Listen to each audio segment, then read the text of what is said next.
Hi, my name is Frank. I work in sales. We help companies and public authorities solve complex business problems. Who exactly are we? Well, that's me and my team. Steve is my product specialist. Sophie is my industry specialist, and Tony is my boss. The people we work with at a customer include internal specialists, top management, and external consultants. In our environment, selling is really hard work because you have to do so many things at the same time. Our customers want us to understand their business and industry, not just talk product. They expect us to challenge their ideas and use our experience to help them identify their real pains. And the bigger the deal, the more people get involved in the decision. So I have to understand all of their needs as well and create good value propositions for everybody. This is where the team can really help make a strong impression. For the customer, it's a bit like a movie preview. They get to meet the actors and then decide whether to see the film. Another thing that's hard work is making sure we come across as one team. There's nothing worse than confusing the customer with mixed messages, the kind of thing that happens when an important meeting is prepared at the last minute. You'd think that once a problem is understood, it would be easy to present a solution, but that has its challenges too. It's so tempting to slide into the comfort zone and just talk about the company and our products. I remember one disastrous presentation. It felt like Tarzan calling the animals, but none of them were listening.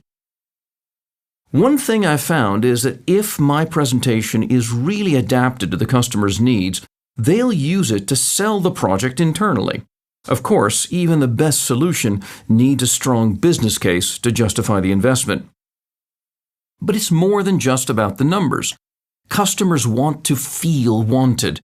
You're committed to them and that you'll be there for the long haul. But not every sales opportunity is a perfect fit. Sometimes you have to say no to avoid wasting time and resources. That brings me to my boss. He doesn't like dead horses either. He really makes selling hard work. He wants me to have enough qualified leads to meet my targets for the next 4 quarters. He insists that even if my largest deal falls through, I should still be able to make my numbers. I see why. I put him into a really tough spot recently when I promised that a big deal would close within the quarter, but it didn't. The problem was he had already committed it to his boss. He also insists that I develop relationships with all the key decision makers, not just the ones who like us. He keeps reminding me of the mistake he made as a young salesman. He thought he had this huge deal in the bag, but when it came to the final decision, the people who had supported him all along turned out to have no influence at all. Maybe that's why he's always checking whether we're really talking to the right people. And if all that's not enough, my boss also wants us to do more than what customers expect. He says it's going that extra mile that gets you the win.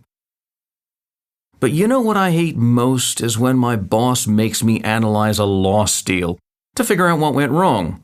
It's an emotional roller coaster, but it does keep me from making the same mistake again. And then there's my team. They really have some weird expectations. They want to know everything that's going on in my sales process. Well, I guess it's okay. They get information that I can't, and they help me win more deals. So now you can see why selling is such hard work. I have to meet the needs of my customers, my boss, and my team. So why do I do it? Because I love the independence and the satisfaction of helping customers solve problems. They know I'll do everything I can to help. My boss challenges me all the time, but that makes me better. My team is fantastic. There's real power in working together, and we support each other through thick and thin.